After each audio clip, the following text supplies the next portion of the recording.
The letter had no return address and no signature. It arrived at the gendarmerie post in Montbard on a gray Thursday morning in November 1986, 14 months after Isabelle Renard's body had been carried out of the Canal de Bourgogne.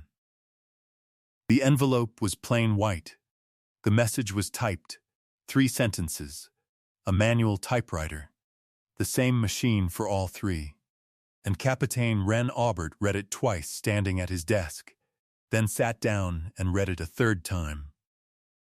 Then he picked up the telephone. The detail in that letter was not something anyone outside the investigation could have known. It had not appeared in the regional newspaper. It had not been shared with the victim's family. It was a single specific piece of information, sealed in the original evidence file, that Aubert's team had withheld from public reporting, because releasing it might compromise a future prosecution. And the person who had typed these 3 sentences knew it.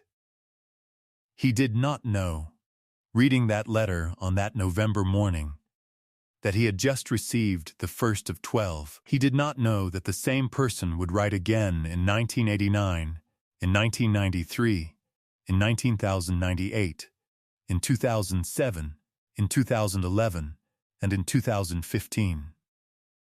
He did not know that the final letter, postmarked from Montbard in September 2018, would be the one that cracked the case open 33 years after it had gone cold. And he did not know, could not have known, that the man who had written all 12 letters was someone Aubert had interviewed in the first week of October 1985, thanked for his cooperation, and crossed off his suspect list before the month was out. But to understand why that man kept writing, and what those letters finally revealed, you first have to go back to September 1985. Because to understand what was lost that autumn in Montbard, you first have to understand who Isabelle Renard was. She was 29 years old, a nurse at the medical clinic on the Rue du General Leclerc, a Burgundy market town of 7,000 people built along the Canal de Bourgogne in the shadow of the old ducal chateau. The kind of town where the Sunday market and the main square had been running every week since the Second Empire, and where the pharmacy, the church, and the post office were still the 3 institutions around which everything else organized itself. Isabelle had grown up in Montbard. She had trained as a nurse in Dijon, come home, and taken a post at the clinic. And within 3 years she was the nurse that half the town requested specifically.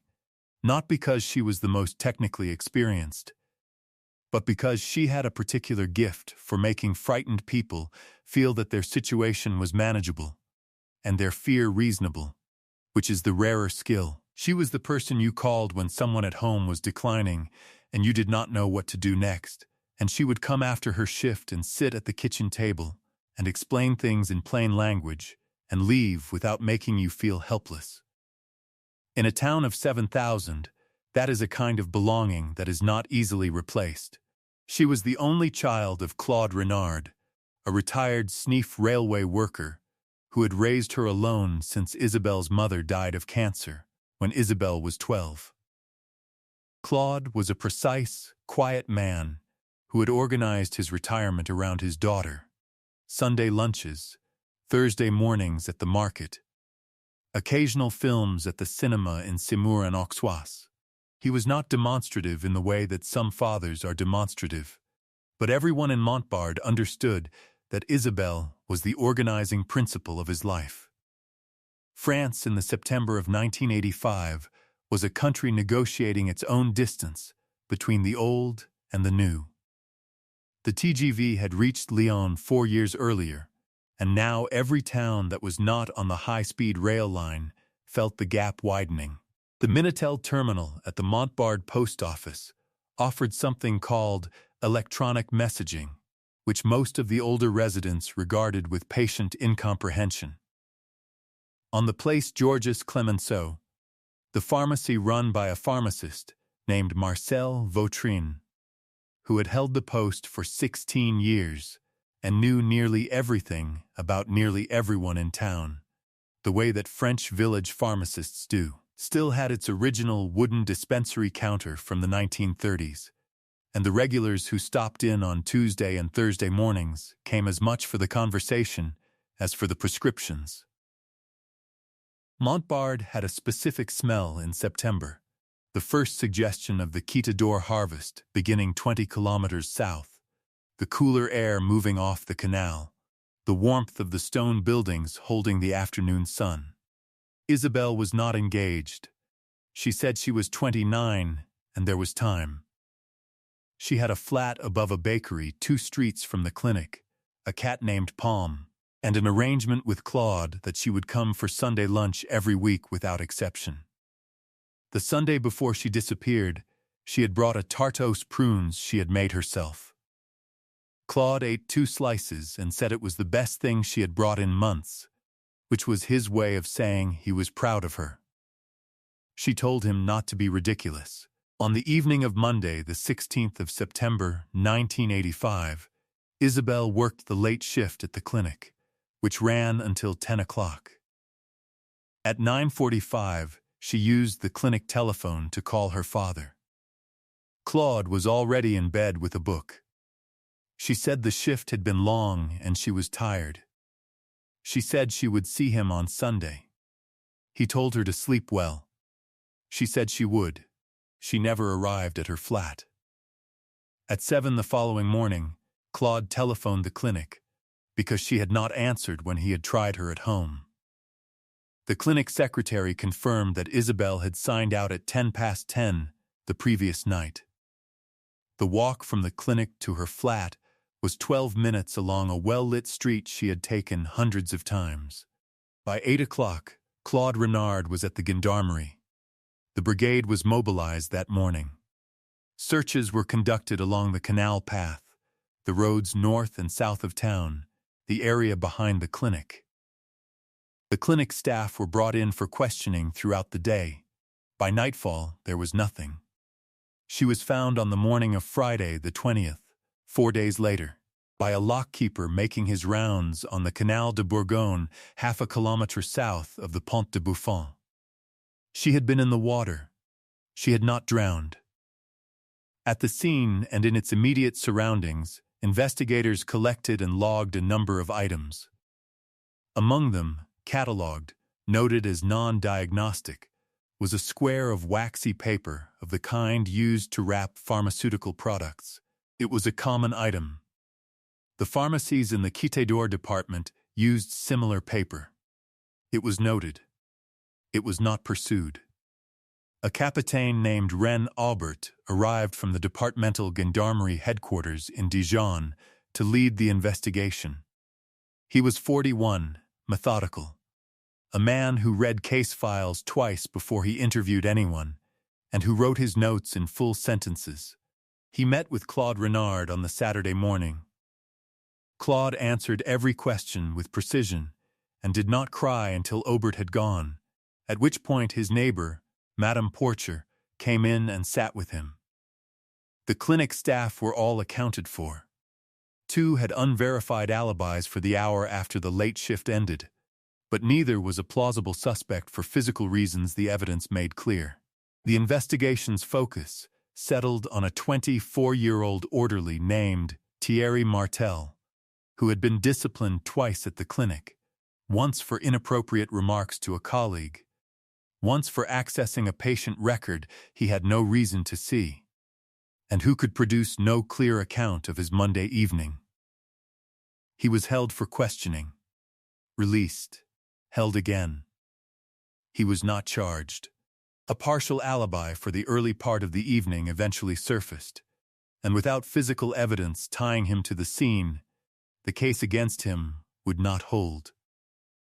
Aubert spent the first 6 weeks interviewing everyone who had known Isabelle professionally or personally. The market vendors she bought from, the neighbors in her building, the nursing school friends still in contact. He interviewed Marcel Vautrin, the pharmacist, on the 5th day. Of course, the pharmacist was interviewed. He knew everyone's medical history, everyone's routine, everyone's private vulnerabilities. Vautrin sat across from Obert in the interview room, and was calm and helpful, and expressed genuine-seeming sorrow about Isabel, who had been a customer since she was 12 years old.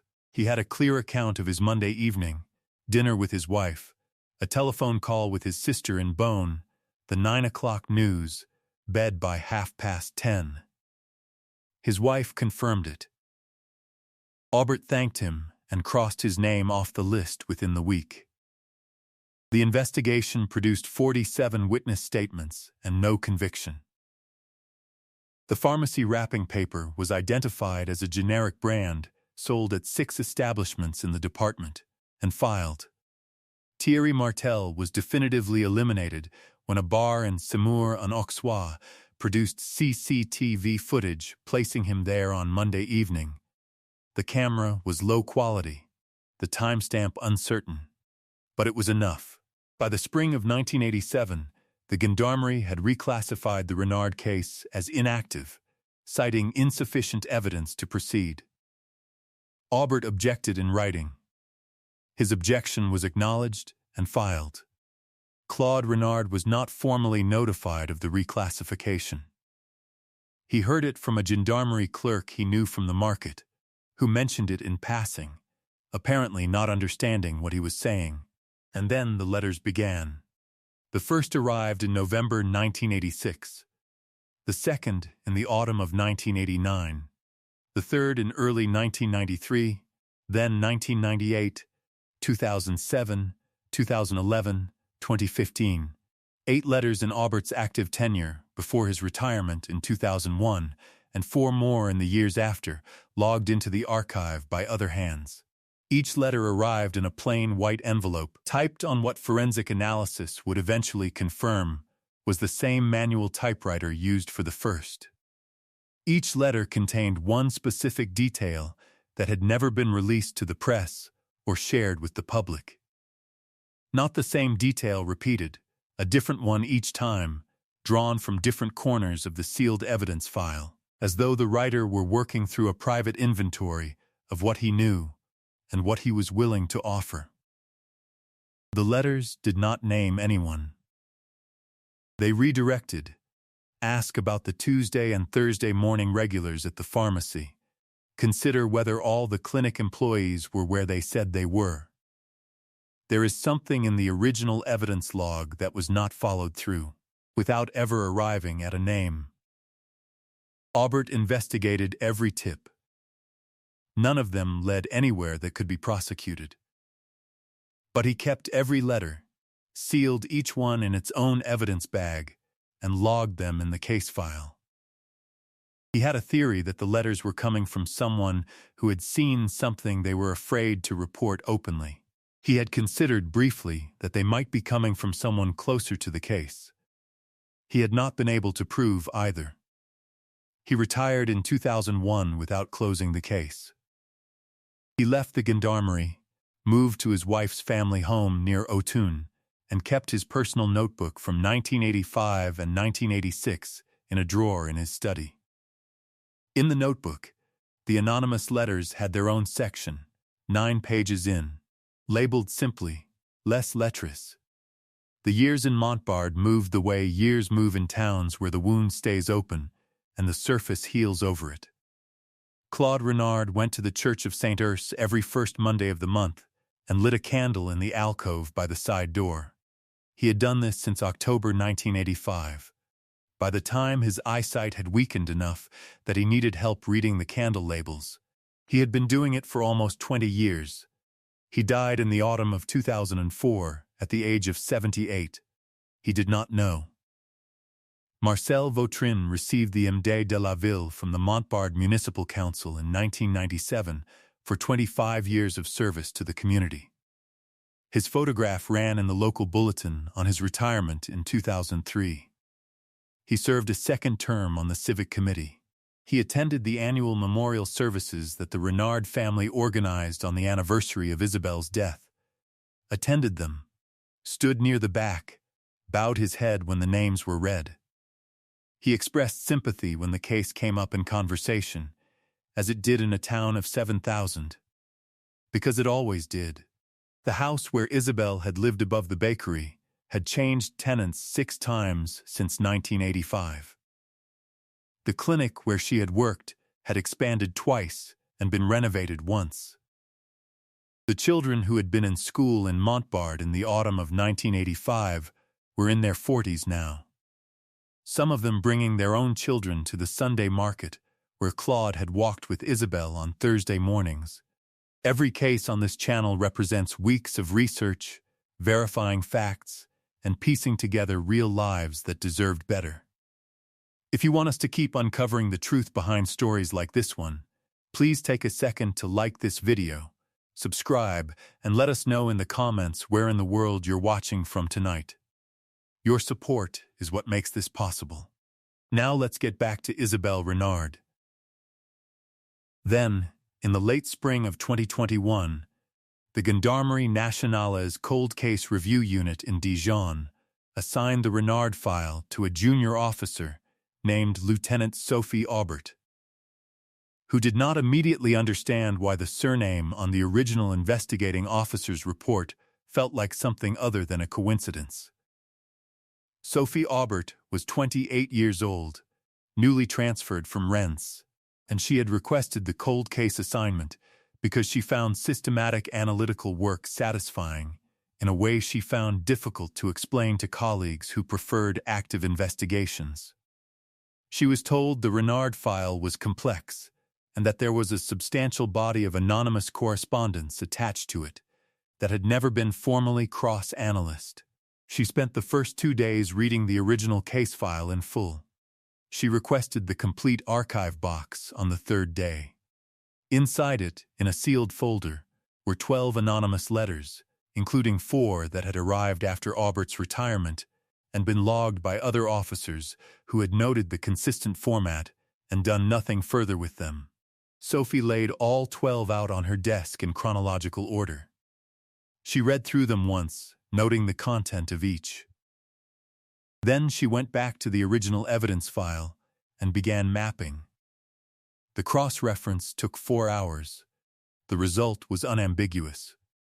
Each of the 12 letters contained exactly one piece of information that had never appeared in public reporting, had never been disclosed in press conferences, had not leaked through the extended investigation in any documented way.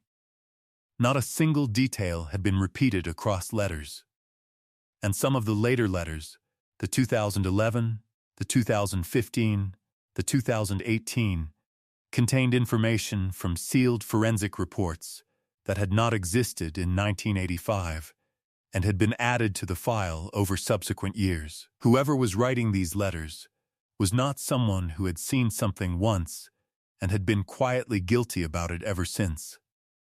They had been following the case as it developed. They had maintained access to knowledge that should have been impossible for anyone outside the investigation to possess. She called the forensic unit at the Institut de Recherche Criminelle de la Gendarmerie Nationale in Paris and asked whether usable biological material could be extracted from the stamp adhesive on correspondence sealed in the late 1990s and early 2000s. She was told it was possible, though degradation was a significant variable. She submitted the letters. The 2003 letter yielded a profile, partial, degraded at the edges, but sufficient for comparison against the National Genetic Database, which had been substantially expanded in the years since 2003, and now included a voluntary sample given by Marcel Vautrin during a regional health screening campaign in 2011, when he was 66 years old and apparently not concerned that this might matter. Sophie Aubert received the match confirmation on a Tuesday morning in April 2021. She sat with it in front of her for a moment. Then she went back to the original case file, found the interview record from the first week of October 1985, and read the 3 handwritten pages Capitaine Ren Aubert had filled in after his interview with a helpful, composed, civic-minded pharmacist named Marcel Vautrin. The account of a quiet Monday evening. Dinner, a telephone call, the 9 o'clock news, bed by 10:30. She thought about the 12 letters. She thought about a man who had killed someone he had known for nearly 20 years, and then spent 33 more years sending letters to the people looking for him, never quite naming himself, always stopping precisely short of the one thing he apparently could not say out loud. She thought about the specificity of the 2018 letter, the last one, the one that contained the most precise detail of all, the location of a piece of physical evidence he had taken and kept, and that he was apparently no longer willing to take to his grave. Then she picked up the telephone and called the divisional commander. And after that, she made a second call to a retired capitaine named Ren Obert at a house near Autun, who was her grandfather, and who had been waiting, without knowing to expect it, for 35 years. Marcel Vautrin had died on the 4th of November 2019, at the age of 78. He died in Montbard, in a house 4 streets from the clinic where Isabelle Renard had worked, 19 months before Sophie Aubert was assigned the case that would name him. His obituary described a man of service, a pharmacist, a civic presence, someone who had given the better part of his adult life to the health and well-being of his community. He had been, in Montbard in 1985, exactly what that description said, with one exception that he had spent 34 years ensuring no one would see. He had known Isabelle Renard since she was 12 years old, coming to his pharmacy with her widowed father to collect prescriptions for childhood grief that expressed itself as headaches and sleeplessness. He had watched her grow up. He had come to regard her, over years, in a way that had no proper place in a community where he was trusted with everyone's medical history and private fear, and which Isabelle herself had not welcomed and had made plain she did not welcome. He had told himself the stories that men in positions of community trust sometimes tell themselves when they cannot reconcile what they want with who they have agreed to be. Those stories did not hold. The evidence recovered from the outbuilding of the property he had sold in 2016, the specific item described in the 2018 letter, located where that letter said it would be, was examined by the Erkin Laboratory in Paris. The forensic conclusion was unambiguous. In June 2021, the Gendarmerie Nationale held a press conference in Dijon. The divisionnaire presenting the findings described the case as among the most psychologically singular in the department's modern history. Marcel Vautrin was named publicly as responsible for the death of Isabelle Renard on the night of the 16th of September 1985. When the divisionnaire described the 12 letters, their span of 33 years, the specific sealed details each contained, the stamp adhesive that had preserved the profile, the room went quiet in a way that the journalists who were present would later find themselves struggling to describe accurately. In Montbard, in the days that followed, people who had known Vautrin revisited their memories of him and found that the memories did not look the same from the other side of the knowledge. They thought about the memorial services he had attended. They thought about the conversations, in the pharmacy, at the market, at civic committee meetings over 35 years, in which the Unsolved Renard case had come up, because in a town of 7,000 it always came up, and in which he had expressed what had seemed, each time, to be genuine sympathy, and something that looked like honest regret. They thought about the Médaille de la Vie on his shelf. They thought about what it meant to have been investigated, in part, in the front window of his own pharmacy, and to have watched all of it from behind the dispensary counter for which he had received a letter of commendation in 1997. The wooden dispensary counter was removed during a subsequent renovation. Nobody asked for it. Isabelle Renard had been 29 years old. She had a cat named Palm, and a flat above a bakery, and a tarte aux prunes she had made herself for the Sunday before she was killed. And an arrangement with her father that she would come every week, without exception, because she understood, without saying it plainly, that he had organized his retirement around knowing she would walk through his door on Sunday. She had said she was 29, and there was time. She had been right that there was time. She had not been right that the time was hers. Ren Aubert was 80 years old when his granddaughter called him in April 2021.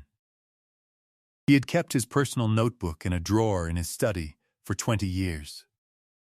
When Sophie told him the name that had been in the interview record from October 1985, the name that Aubert had crossed off his suspect list before the month was out, the retired capitaine was quiet for a long time. What he said, when he spoke, was, he wrote to us because he needed someone to know. And he wrote to us instead of confessing, because he could not bear to lose the one thing he had left, which was that only he knew. The Renard case is now part of the curriculum at the Institut de Criminologie de Paris, studied under the heading that forensic psychologists have begun using for a pattern they are cataloging more carefully, since this case drew their attention. Displaced confession.